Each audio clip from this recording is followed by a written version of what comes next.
warahmatullahi wabarakatuh. Hello everybody, welcome back to MGMP Bahasa Inggris Ragen channel. Welcome back with me, Miss Karisma. Today, in these nice occasions, we are going to learn about narrative text. So, let's check this out. What is a narrative text? Okay, today there are some parts of a narrative text that will be delivered. The first is definition. The second is the kinds. Next is the social functions. And then the generic structure and also the language feature. Part 1 is definition. A narrative text is a piece of text which tells a story and entertains the readers or listeners. It is a story with complications or problematic events and tries to find the resolutions to solve the problems. Jadi teks naratif ini adalah sebuah teks yang menceritakan sebuah cerita dan menghibur pembaca atau pendengar. Ini adalah sebuah cerita dengan komplikasi atau serangkaian masalah dan mencoba menemukan resolusi untuk memecahkan masalah. Jadi intinya pada teks naratif ada permasalahan dan solusi atau akhir dari permasalahan tersebut.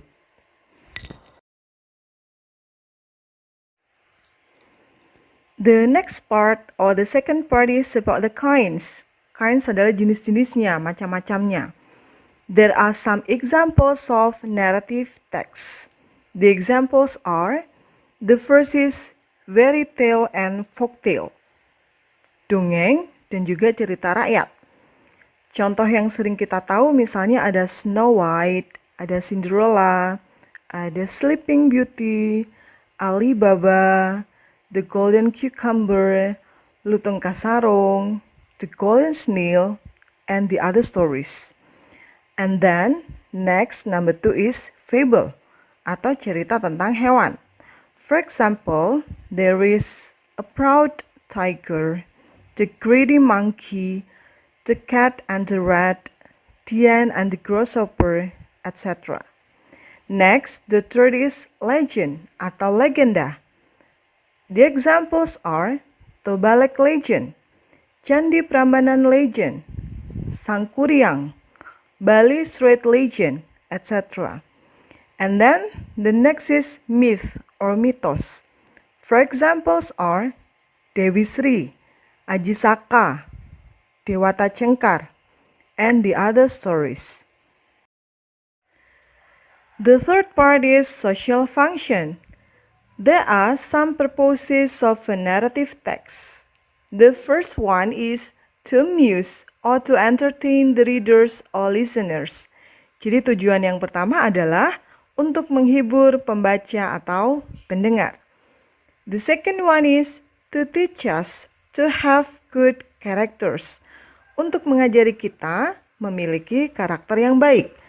Karakter yang baik diambil dari sifat-sifat para pemeran yang ada di dalam cerita.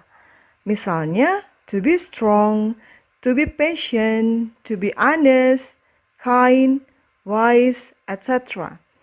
And then, the third one is to teach us about blah blah blah.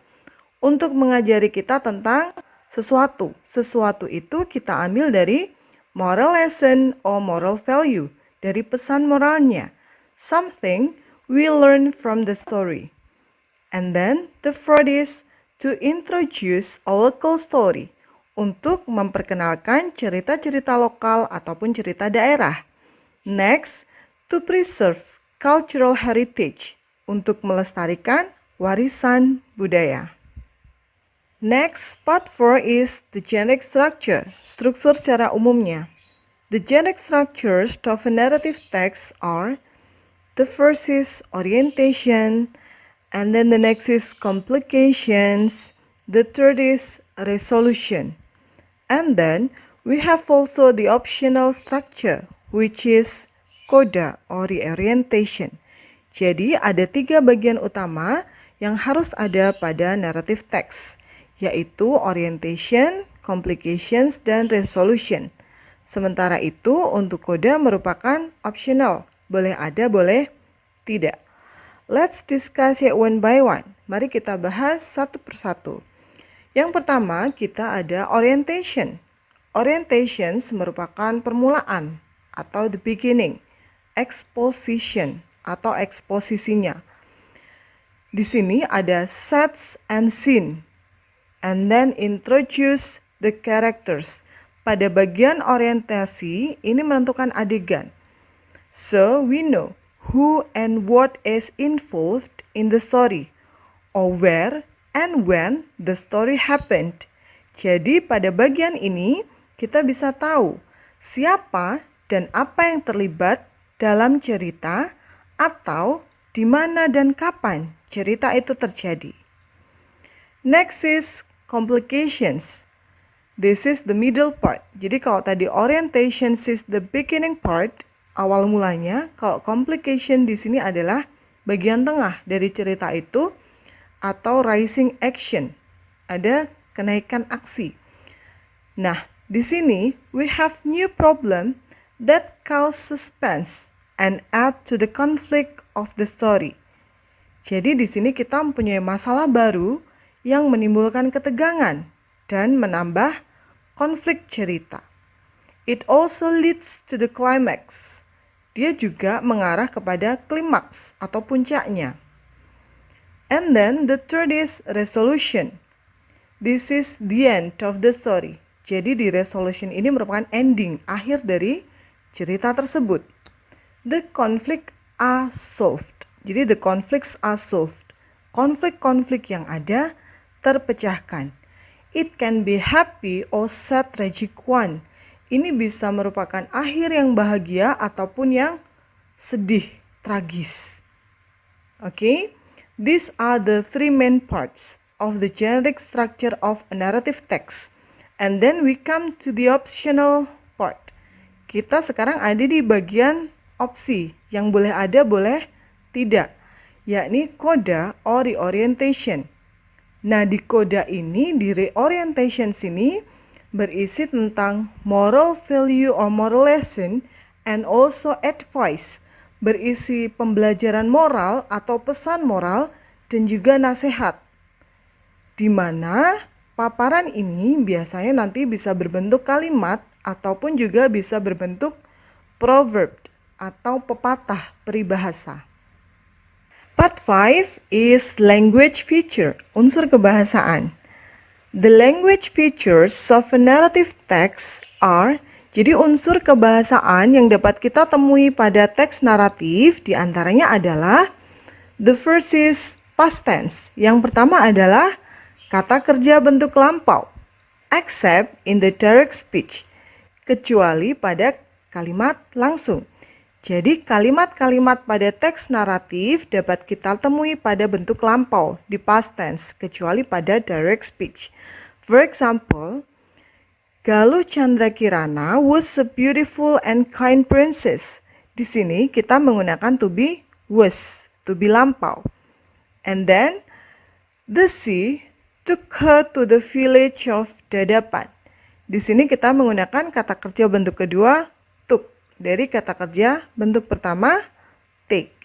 Next, the second one is action verbs atau kata kerja aktif. For example, we have went, walked, sang, slept, etc. Next, number 3 is conjunctions and time connective. Konjungsi dan penghubung waktu. For example, we have then, but, after that, next, soon as, before, after, etc. Number 4, direct speech atau kalimat langsung. Nah, di kalimat langsung yang diapit dengan tanda petik ini tidak selalu harus menggunakan kata kerja bentuk lampau. Jadi disesuaikan dengan kalimatnya. For example, who are you? Asked the old woman.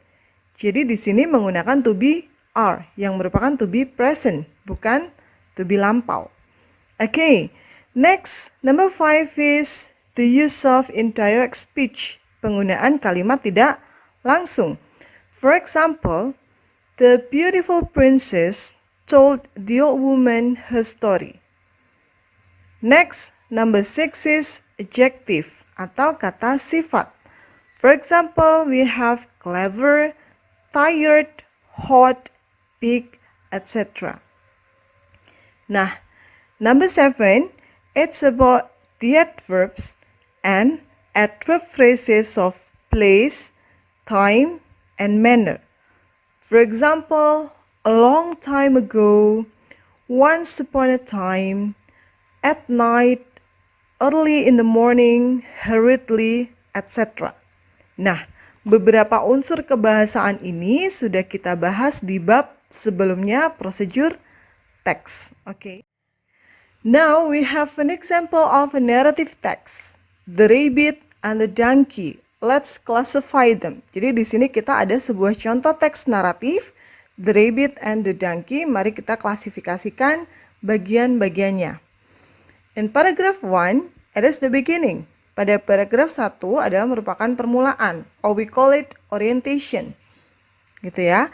It tells us the participants, the time, and also the place of the story. Jadi di sini menceritakan tentang participants-nya. Who are involved in the story? The participants are the rabbit and the donkey. And then the place. The place is in the field. The time is a long time ago and also one evening. Okay. And then paragraph 2 and paragraph 3 are the middle part of the story. Merupakan bagian tengah-tengah dari cerita ini. Or we call it complication. Where in the paragraph 2 we can see the rising action, di mana kita bisa melihat pada paragraf 2 sudah mulai ada kenaikan actionnya. There's a beginning conflict between the rabbit and the donkey. Jadi sudah mulai ada permulaan konflik di antara the rabbit and the donkey. Terlihat dari kalimat, the rabbit warned him not to do that.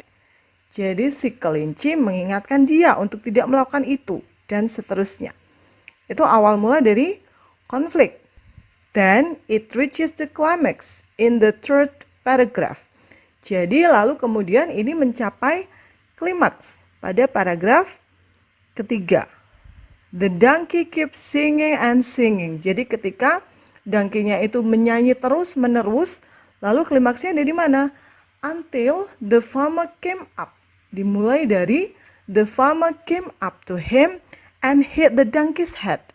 Jadi mulai Pak petani itu mendatanginya dan memukul kepala si keledai. The donkey collapsed on the ground. Dia roboh jatuh ke tanah. And the farmer tied him to the fence. Gitu ya, dia sudah mulai pada puncak. And then paragraph 4 is the ending atau akhirnya. We call it resolution. What do you think? Is it a happy or sad ending? Yes, it's a happy ending. Itu adalah merupakan akhir yang bahagia. Bagaimana kita bisa tahu? Because the rabbit released the donkey. Jadi di paragraf sebelumnya sudah dijelaskan bahwa meanwhile the rabbit was hiding behind a big tree to see what was happening. Jadi ternyata si kelinci yang sudah meninggalkan keledai tadi tidak sungguh-sungguh meninggalkan. Dia ada di belakang sebuah pohon besar dan melihat semua yang terjadi. Ketika situasi aman, petani meninggalkan ladang, maka si kelinci langsung melepaskan keledai tersebut. The donkey realized his mistake. Lalu keledai menyadari kesalahannya and thanked the rabbit. Dan berterima kasih kepada sang kelinci. Jadi it's a happy ending. And what about the coda? What do you think? Is there any coda? No, there isn't any coda. Jadi di teks ini tidak ada kodanya. Nah, karena tidak ada koda, tidak ada paparan moral value di dalam teks itu, what's the moral value do you think? Kira-kira pesan moralnya apa? What is it about? Ya, pesan moralnya adalah karena tadi si donkey itu tidak mau mendengarkan si rabbit, maka dia mengalami semua kejadian itu. So, pesan moralnya adalah lebih banyak mendengarkan orang lain. So, we can say in English, keep your ears wider and your mouth narrower. Jadi, keep your ears wider and your mouth narrower. Pasang telinga lebar-lebar, artinya lebih banyak mendengarkan daripada berbicara. Or we can say, a wise man hears one word and understand two. Orang yang bijak itu mendengar satu kata, tapi bisa memahami dua kata. Maksudnya apa?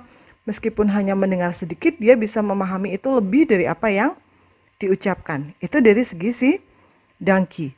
Atau kita juga bisa melihat dari segi friendship-nya misalnya, dari pertemanannya. We can also call it a friend in need is a friend indeed. Jadi teman yang sedang membutuhkan itu adalah teman yang sesungguhnya. Okay? That's all our today's meeting. Thank you for watching. See you. Wassalamualaikum warahmatullahi wabarakatuh.